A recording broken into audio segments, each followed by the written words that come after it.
네, 반갑습니다. 학생 여러분. 자, 오늘은 교과서 259페이지부터 261페이지까지 지난번에 세계 인구 변화에 대해서 얘기를 했는데 지난 시간에는 우리가 전 세계 인구의 성장과 세계 인구의 분포를 배웠다면 오늘은 이제 인구 구조와 인구 이동에 대해서 보는 단원이 되겠습니다. 근데 오늘 선생님이 지금 바뀐 게 있죠? 선생님이 마이크를 한번 바꿔봤습니다. 그동안 이 마이크를 몇 년 전에 사놓고서는 계속 쓰진 않았는데 하도 이 소리가 안 좋다 해가지고 선생님이 기존에 갖고 있던 무선 마이크를 한번 다시 꺼내봤습니다. 한번 들어보고요. 여러분들 댓글을 한번 좀 남겨주면 선생님이 또 마이크에 대한 피드백이 되겠죠. 근데 물론 그거보다 더 낫다고라고는 생각하기 좀 어려울 것 같아요. 어쨌든 자, 오늘 마이크가 좀 달라졌으니까 여러분들이 한번 잘 들어주면 좋겠습니다. 자, 세계 인구 구조와 인구 이동인데, 자, 우리가 먼저 인구 구조를 한번 파악해 볼 겁니다. 인구 구조를 파악하고 두 번째로 인구 이동에 대해서 얘기를 할 겁니다. 자, 그럼 먼저 인구 구조를 파악하기 위해서는 자, 인구 피라미드라는 것을 활용하게 되는데, 인구 피라미드는 뭐냐? 말 그대로 피라미드는 우리 그 이집트에 가면은 그 이집트 피라미드 있죠. 삼각형으로 이렇게 생겨 있는 피라미드 있죠. 그죠? 그 피라미드를 닮았다라고 해서 우리 인구 피라미드라고 얘기를 하고요. 이 인구 피라미드는 성별, 연령별 인구 구조를 한눈에 파악하기 위해서 만든 도표더라라는 거죠. 자, 그래서 이 인구 피라미드에는 총 5가지 유형이 있는데 가장 기본형이 요 삼각형 형태인 피라미드형이더라라는 겁니다. 그래서 여러분들 여기 화면이 조금 잘렸을 것 같은데 보면은 일단은 삼각형이 기본형입니다. 피라미드형이라고 해가지고 이 피라미드, 인구 피라미드는 어떻게 구성이 되어 있느냐 그거부터 한번 살펴볼게요. 일단 세로축에는 지금 보면 여기도 그렇죠. 0, 5, 15, 20, 50, 65라고 하는 숫자가 나와 있습니다. 이건 뭔가 같습니까? 그렇죠. 이 숫자는 연령을 의미하겠죠. 그래서 세로축은 연령입니다. 그리고 왼쪽에 보게 되면은 남자라고 적혀 있고요. 오른쪽에는 여자라고 적혀 있는데 요거는 전 세계 어디 가나 똑같이 왼쪽은 남자, 오른쪽은 여자를 쓰고 있습니다. 약속입니다. 그래서 여기에 남자와 여자의 뭐를 할 수 있더라? 성별로 구분이 돼 있더라. 그죠? 그렇기 때문에 인구를 파악하는 데 있어서 성별, 연령별 인구 구조를 어떻게 한눈에 쉽게 파악을 할 수가 있더라라는 거죠. 그죠? 자, 근데 그 연령이 보면은 0세부터 지금 65세까지만 적혀 있지만 그 위로도 있죠. 100세까지 살면 100세까지 다 표시를 할 수 있겠죠. 그죠? 근데 그렇게 하나하나 데이터를 다 이렇게 도표를 그리게 되면은 오히려 더 복잡할 수 있다는 거야. 그렇기 때문에 그 연령을 요 밑에 3가지 층으로 구분을 하게 된다라는 겁니다. 그래서 유소년층, 유년들과 소년들을 의미하겠죠. 그죠? 얘네들은 0세에서, 이건 만 나이입니다. 0세에서 14세까지를 유소년층이라고 얘기를 하고요. 그 다음에 가운데 청년과 장년들이 합쳐져서 청장년층이 되겠죠. 그죠? 얘네들은 만 15세부터 만 64세까지를 의미하게 되는데 이 사람들 같은 경우는 주로 여러분들도 지금 해당되고 있고 선생님도 해당되고 있고 대다수 여러분들 아버지도 해당이 돼 있죠. 그죠? 그러니까 이 사람들은 주로 뭡니까? 국가에서 뭘 담당하고 있어? 생산을 담당하고 있죠. 그죠? 우리가 돈을 벌고 세금을 내고 하기 때문에, 그죠? 그렇기 때문에 이 사람들은 우리가 생산 연령층이라고도 표현을 하게 됩니다. 그 다음에 이제 우리가 노년이라고 얘기하는 이 노년층, 나이 든 사람들이 되겠는데, 보통 나이 든 사람들은 65세 이상을 의미하게 되는 거죠. 그래서 여기에 이제 피라미드형이나 이런 것, 인구 피라미드가 있으면 요거를 어떻게? 만 14세에서 끊고, 만 64세에서 이렇게 끊어서 15세에서 65 이렇게 요 수치가 나와 있겠죠. 요 층은 유소년층. 유소년층의 남자, 여자 애들은 어떤 형태가 나타나느냐? 청장년층에는 어떤 형태가 나타나느냐? 노년층에는 어떤 형태가 나타나느냐에 따라서 우리가 연령별 인구 구조를 또 쉽게 파악할 수가 있더라라는 겁니다. 자, 그래서 이 각각의 특징들을 간략하게 정리를 좀 해보면 자, 피라미드형 같은 게 가장 기본 형태죠. 자, 근데 이 연령별, 성별, 인구 구조를 파악할 때 가장 먼저 해야 될 거는 이렇게 연령별로 이 피라미드를 나누는 것이 중요합니다. 그래서 여기가 유소년층, 그 다음에 청장년층, 노년층이 있다면, 자, 피라미드형의 특징, 눈에 띄는 큰 특징이 뭡니까? 그렇죠. 이쪽 부분, 유소년층의 부분이 어떻더라? 다른 층에 비해서 비율이 많더라라는 것을 확인할 수 있겠죠. 그죠? 높다라는 것을 확인할 수 있다. 반대로 노년층 같은 경우에는 비중이 매우 작은 형태가 되겠죠. 그죠? 이러한 형태가 바로 피라미드형이더라라는 거죠. 위로 가면 갈수록 사람 비율이 줄어들고 있더라. 자, 반대로 종형 같은 경우에는, 자, 종형은 피라미드형, 요렇게 되어 있던 피라미드형이 이렇게 변했다는 거야. 말 그대로 종을 닮았다 이 말입니다. 자, 어떤 변화가 있을까? 얘도 역시 마찬가지로 유소년층과 노년층을 이렇게 끊어서 한번 보게 되면, 유소년층 같은 경우에는 이 부분이 점점 어떻게 되고 있죠? 상대적으로 좀 줄어들고 있죠. 아하, 유소년층이 줄어들고 있는 형태구나. 좀 작구나. 피라미드형에 비해서는 유소년층이 차지하는 비율이 작구나라는 걸 생각할 수 있고, 반면에 이 부분 같은 경우에는 이제 좀 점점 두터워지고 있죠. 그죠? 특히 이 부분 같은 경우에는, 노년층 같은 경우에는 상대적으로 다른 거에 비해서, 피라미드형에 비해서 많이 차지한다는 것을 확인할 수가 있습니다. 그래서 이런 식으로 종처럼 닮았다라고 해서 종형이라고 얘기를 하게 됩니다. 그러나 방추형은, 자, 방추라고 하는 거는 옛날에 실을 짤 때, 실짜 있는 배를 짤 때죠. 배를 짜기 위해서는 그러니까 실을 이렇게 물레 이렇게 해야 이게 실이 풀리면서 면이 짜지게 되는 거죠.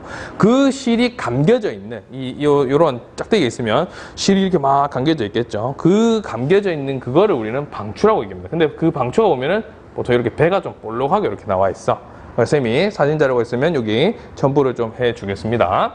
자, 그래서 그 방추를 닮았다고 해서 방추형이라고 하는데, 얘도 역시 마찬가지로 이렇게 보면 15세, 64세, 65세 이렇게 끊어서 한번 보게 되면은, 얘는 종형과 다른 게 뭐냐면, 요게 좀 다릅니다. 요렇게 생긴 거야. 종형은 요렇게 생긴 겁니다. 그럼 뭐가 달라졌습니까? 그렇죠. 요 부분이, 다른 부분은 큰 변화가 없는데, 요 부분이 상대적으로 좀 작더라라는 거죠. 특히 유소년층이 매우 적은 차지를 하고 있더라라는 거죠. 그죠? 그래서 종형하고 방추형 같은 경우에는 거의 유사한데, 유소년층이 조금 더 차지하느냐, 상대적으로 조금 덜 차지하느냐, 그 차이만 조금 있다라고 생각하면 되겠습니다. 자, 그래서 이렇게 이제 인구 구조를 파악할 수 있는데, 요것은 주로 이제 경제 사정과 관련해서, 경제 상황과 관련해서 특정 국가에서 나타나는 유형이 될 수 있다는 거죠. 왜냐하면, 자, 유소년층의 비중이 많다라고 하는 것은 뭐가 높다는 거야? 출생률이 높다는 것을 의미하게 되겠죠. 반대로 노년층이 작다라고 하는 것은 출생률이 뭐하더라? 낮다라는 것을 의미하겠죠. 그죠? 자, 그렇기 때문에 출생률이 높고 출생률 아니죠? 사망률이죠. 출생률이 높고 사망률이 낮은 게 아니라 사망률이 높죠. 그죠? 높으면 둘 다 높죠. 출생률도, 아이도 많이 넣고 죽는 사람도 많더라는 거야. 그럼 그런 것들은 주로 어떤 국가들에서 나타나겠습니까? 그렇죠. 주로 저개발국. 우리가 소위 얘기하는 후진국들이죠. 저개발국에서 나타나는 형태가 될 것이다라는 거죠.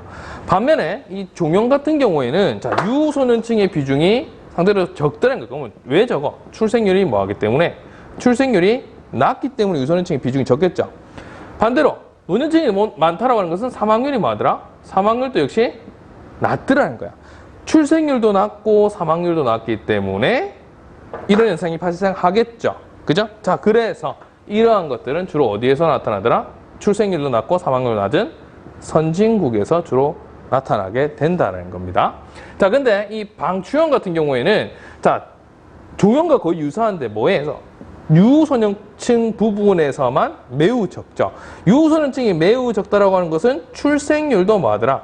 출생률도 매우 적은 것을 의미하겠죠. 그죠? 그래서 이거 같은 경우에는 주로 이제 선진국에서 나타나는데, 어떤 선진국? 우리나라처럼 이렇게 출산율이 매우 낮은 일부 선진국에서 나타나는 형태가 되겠더라라는 겁니다. 자, 그 다음에 오른쪽에 이제 별형하고 도시형이 있는데 요거는 요거와 좀 다른 개념으로 설명을 하게 되는데, 자, 별형하고 표주박형이 있습니다. 선생님이 지금 도시형이라고 했죠. 별형하고 표주박형이 있는데, 자, 별형은 마치 별처럼 생겼다라는 거고, 표주박형은 표주박처럼 생겼다라는 건데, 얘의 특징을 보게 되면 얘도 15세 끊어서 보고 65세 끊어서 보겠습니다. 얘도 역시 마찬가지로 15세, 65세 끊어서 보게 되면 양쪽에 있어서 가장 큰 차이가 나타나는 게 이런 부분도 좀 차이 나죠? 그죠? 그 다음에 이 부분도 좀 차이가 많이 납니다. 그죠? 노년층이 여기는 별로 없더라. 상대적으로 뭐가 많더라? 청장년층이 많더라라는 거죠. 이쪽 같은 경우에는 노년층이 다른 층에 비해서, 물론 유소년층은 둘 다 많은 축에 속하기 때문에 얘기를 하지 않아. 노년층이 많다라는 거고, 상대적으로 특정 나이에서 20에서 50대 사이에서 청장년층의 비중이 적더라.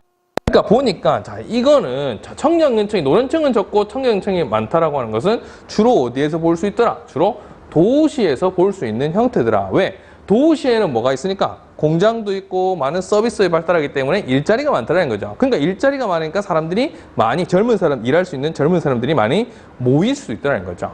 그죠? 반대로 표주박형 같은 경우에는 농촌형이라고 얘기를 합니다. 농촌에 가게 되면은 젊은 사람들보다는 나이 드신 분들이 훨씬 더 많이 살고 있죠. 왜? 젊은 사람들 전부 어디로 간 거야? 농사 일을 안 짓고 전부 2차 산업과 3차 산업에 종사하기 위해서 어디로 갔더라? 그렇죠. 도시로 갔더라는 거죠. 그러니까 여기에 있던 이 사람들이 어디로 가더라? 도시로 이렇게 이동을 하면서 이러한 형태를 가지게 된다는 거예요. 그래서 도시에서는 인구 구조를 파악해 보면 이러한 별 형태, 즉 청장년층의 이 비율이 많은 형태로 나오게 되고, 상대적으로 농촌 같은 경우에는 청장년층보다는 노년층의 비중이 높게 나타나더라라고 얘기를 할 수 있겠죠. 그래서 이렇게 인구 피라미드는 이 5가지 유형으로 구분할 수가 있는데, 우리나라에 있는 도시나 이런 것들을 보게 되면 이 5가지 안에서 주로 이제 나타나게 되더라라는 걸 확인할 수 있습니다. 그래서 그거는 우리가 수업 시간에 한번 확인을 해 보도록 하겠습니다. 자, 그다음 넘어갑니다.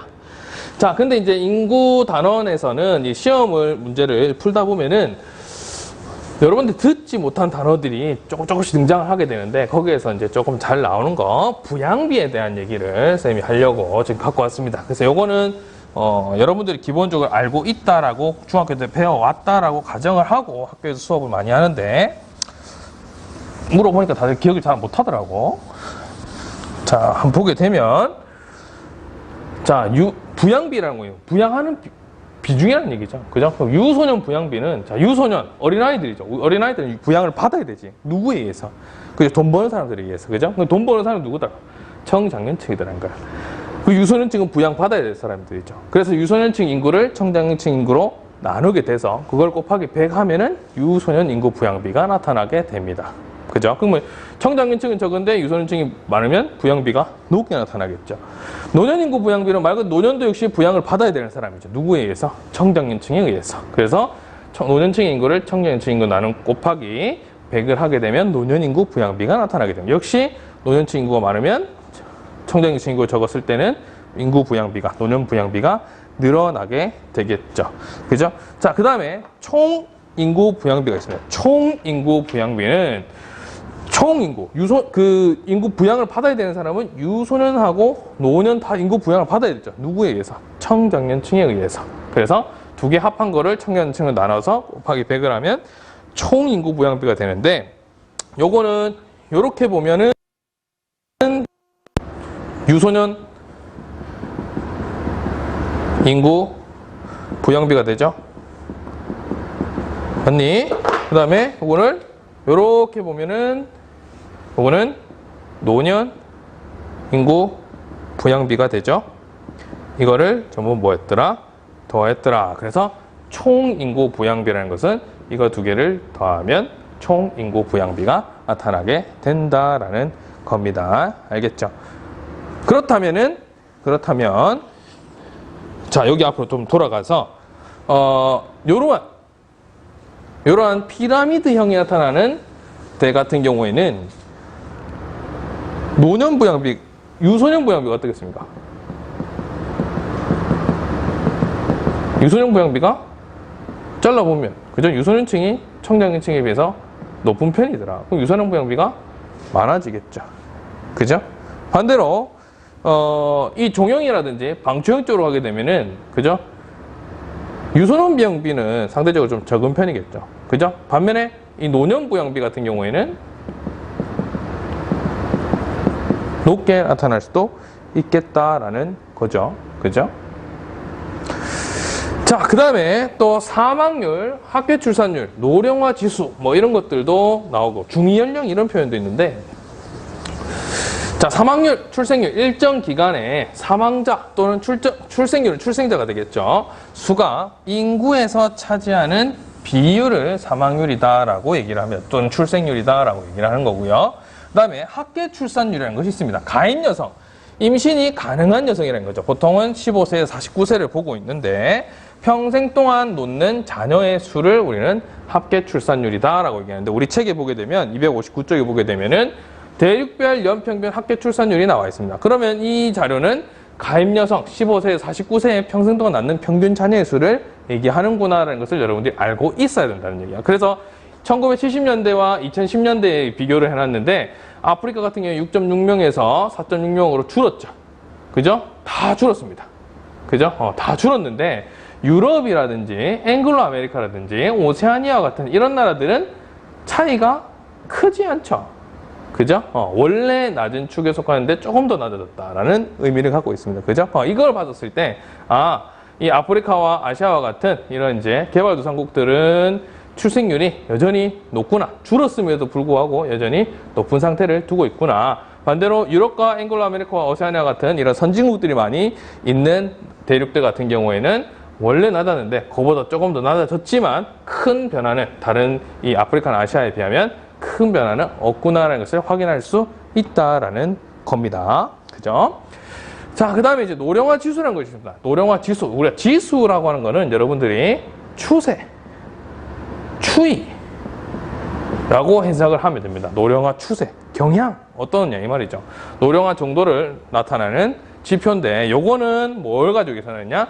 노년층과 유소년층만 가지고 얘기를 하는 겁니다. 그러니까 얼마나 이 인구가 늙었느냐를 판단하는 거기 때문에 노년층 인구를 유소년층 인구로 나누어서 곱하기 100을 하게 되면 유소년층 분의 노년층 인구를 하게 되면 노령화 지수가 나온다는 거죠. 그러니까 우리나라 같은 경우에는 유소년층 인구는 적고 노년층 인구가 많기 때문에 우리나라는 노령화 지수가 매우 높게 나타나겠죠. 그죠? 그래서 이런 것도 있고요. 그 다음에 중위연령이라는 표현을 쓰게 됩니다. 중위연령은 평균 연령이랑 또 이게 달라.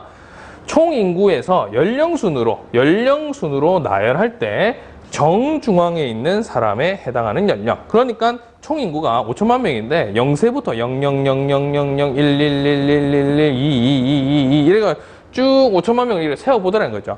그러면 그 몇 살이냐? 이게 바로 이제 중위연령입니다. 근데 아무래도 뒤쪽에 이 나이 많은 분들이 많이 살아있으면 그 중위연령도 당연히 높아지게 되겠죠. 그죠? 그래서 이런 용어들이 이제 시험에 기본적으로 여러분들이 알고 있다라고 가정을 하고 시험 문제 출제를 하기 때문에 이런 것들은 여러분들이 좀 알아둘 필요가 있더라라는 겁니다. 자, 이제 마지막입니다. 인구 이동입니다. 슬라이드가 이제 두 장 남았는데 조금 오늘 내용이 좀 있네요. 벌써 19분, 18분 정도 되는 것 같은데. 자, 인구 이동. 자, 인구 이동은 왜 발생하느냐? 발생한 요인이 있더라는 거죠. 뭐 때문에? 교통에서 세계화가 되니까 사람들이 뭐 여기저기 이동해서 살 수 있더라는 거죠. 그 다음에 또 여러 가지 정치나 경제나 문화나 환경 조건에 의해서도 인구는 이동을 할 수가 있다라는 건데, 자, 대륙별로 한번 보게 되면은 아무래도 요 숫자는 이거는 책에 260페이지에 있는 자료입니다. 대륙별 인구 유입과 유출에 대한 현황인데 위쪽은 이게 유입이 많다라는 것을 의미하죠. 아래쪽은 마이너스, 그러니까 유출이 많다라는 건데 아프리카 같은 경우에는 예나 지금이나 유출이 많죠. 근데 많이 빠져나갑니다. 옛날에 비하니까.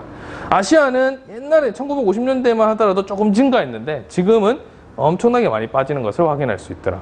근데 반대로 유럽은 옛날에는 많이 빠졌는데 지금은 많이 증가하고 있고, 앵글로 아메리카도 사람이 많이 들어오고 있더라. 오세아니아도 많이 들어오고 있더라. 라틴 아메리카는 많이 빠지고 있더라. 이걸 통해서 우리가 어떤 경향성을 파악할 수 있습니까? 유럽과 앵글로 아메리카와 오세아니아는 어떤 공통점을 가지고 있죠? 그렇죠. 선진국이라는 공통점을 갖고 있습니다. 선진국은 인구가 이렇게 좀 들어오는 경향이 많구나라는 것을 확인할 수 있죠. 그죠? 반대로 아프리카나 이 아시아나 라틴 아메리카 같은 경우에는 이제 개도국이 좀 분포가 많겠죠. 그죠? 그러다 보니까 아무래도 좀 더 나은 일자리를 찾아서 선진국으로 가는 경향이 있겠다. 우리나라도 옛날에 아메리카 드림을 꿈꾸고 있고, 그죠? 그래서 많이 이동을 했었죠. 그죠? 그래서 그러한 형태가 나타나는 것구나라는 것을 그래프를 통해서 확인할 수 있더라. 그래서 이렇게 인구 이동이 발생하는 데는 여러 가지 유형이 있더라는 거죠. 그래서 우리 책에 나와 있는 유형만 정리를 한 건데요. 자, 먼저 경제적 이동이 있습니다. 경제적 이동이라는 것은 말 그대로 경제적 상황, 경제를 위해서 이동을 하더라는 거예요. 어떤 경제? 내 경제가 좋아지려면, 그렇죠, 내가 돈을 많이 벌어야 되겠죠. 그렇죠? 그래서 개발도상국에서 임금 수준이 높은 어디로? 선진국으로, 개도국에서 선진국으로 돈을 벌기 위해서 이동하는 것을 우리는 경제적 이동이라고 하고, 오늘날 이루어지는 대부분의 인구 이동은 경제적 이동이더라. 아메리카 드림을 꿈꾸고 코리아 드림을 꿈꾸면서 우리나라에 들어오는 사람들 전부 다 내가 조금 더 현지에 우리나라에 있는 것보다는 미국 갔을 때 내 연봉이 좀 더 높아지고 환율도 조금 차익이 생기죠. 그런 것들을 통해서 내가 좀 금전적 이득을 좀 취득하겠다라고 해서 가는 게 많다라는 거죠. 또 그 다음에 정치적 이동이 있습니다. 서남아시아, 아프리카 이런 나라에서 많이 일어나는데 왜? 이런 나라들은 내전이 많이 일어나죠. 그죠? 그 역사적 배경은 여러분들 세계사 시간에 좀 배웠을 겁니다. 중학교 때. 그래서 이런 내전을 피해서 이주하는 난민의 이동 같은 경우에는 정치적 이동이라고 얘기를 합니다. 그 다음에 환경적 이동가 있는데 이 환경적 이동은 말 그대로 환경이 나빠져가지고 생활 환경. 그러니까 사막화, 해수 수면의 상승 이런 것들 같은 경우에는 우리가 사람이 이제 점점 좀 살기 어려워지고 좀 물이 자꾸 들어오니까 내 영토가 자꾸 줄어들게 되죠. 그죠? 그러다 보니까 그런 기후 변화에 따라서 환경 재앙을 피하기 위해서 이동하는 것을 우리는 환경적 이동이다라고 얘기를 합니다.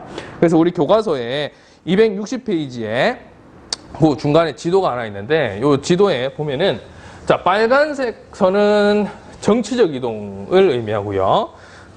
초록색 선은 화살표는 경제적 이동을 얘기합니다. 그래서 이렇게 화살표로 이렇게 표시되어 있는 지도를 유선도라고 얘기를 합니다. 선이 흘러가는 지도다라고 해서 유선도라고 하는데 이 지도를 한번 보게 되면은 이 선의 굵기가 굵은 거는 많이 이동한다는 겁니다. 그래서 보니까 이쪽에서 조금 많이 이동하는 것 같고 이쪽에서 많이 이동하는 것 같고 여기서 이렇게 많이 이동하죠. 아시아 지역에서 미국으로 많이 갔고 멕시코에서 미국으로 갔고 그 다음에 이거는 지금 아프리카 쪽이겠죠. 아프리카 쪽에서 미국으로 많이 이동을 하더라. 유럽도 마찬가지죠. 이렇게 그죠? 보니까 이 개도 국가에서 이 좀 더 경제적인 좀 더 이 금전적인 이득을 위해서 이동을 하더라는 것을 확인할 수 있겠죠. 그 다음에 정치적 이동 같은 경우에는 정치적 이동은 보면은 빨간색이죠. 빨간색 어디가 많습니까? 이런 데 많습니다. 그죠? 그 다음에 이런 데 많죠. 그죠? 서남아시아하고 아프리카 이런 데가 지금 많습니다. 여기서 전쟁을 피해서 좀 안정적인 국가로, 안정적인 주변 국가, 아니면 안정적인 유럽으로 많이 가는 것을 확인할 수가 있고, 그 다음에 난민, 망명 이런 것들도 이제 전쟁을 피해서 가는 거다 보니까 좀 이런 전쟁이 많이 일어나는 지역에 이렇게 보면은, 난민들이 좀 발생을 하고 있고, 이주 노동자 같은 경우에는 뭐 캐나다, 미국, 그죠? 그다음에 호주도 좀 많고, 그죠? 이런 것들 보면은 주로 이제 경제적으로 주변 지역에 비해서 경제적으로 좀 나은 국가들로 이동을 하는 것을 확인을 할 수가 있습니다. 자, 이렇게 해서 우리 이번 시간에 좀 길었네요. 내용이 좀 길긴 했습니다만 1학기 마지막 이제 강의가 될 것 같고요. 여러분들 그 한 학기 동안 강의 듣고 와서 수업을 한다고 고생이 많았습니다. 어제도 좀 길었지만 여러분들 늘 좀 잘 듣고 와서 수업 시간을 또 즐겁게 해 주어서 고맙고요. 수업이 끝나고 나면 이제 여러분들 시험에 돌입하게 되죠. 시험은 여전히 그냥 문제만 그 학교 수업만 잘 들으면 잘 풀 수 있도록 해 줄 테니까 여러분들이 잘 강의를 잘 듣고 학교 수업에 충실히 임해주면 좋을 것 같습니다. 아무튼 한 학기 동안 고생을 했고요. 다음 시간에 2학기 때 보도록 하겠습니다. 그 전에 구독 안 한 사람은 구독 좀 해주세요. 좋아요 한번 눌러주고, 알겠죠? 그럼 수고하셨습니다.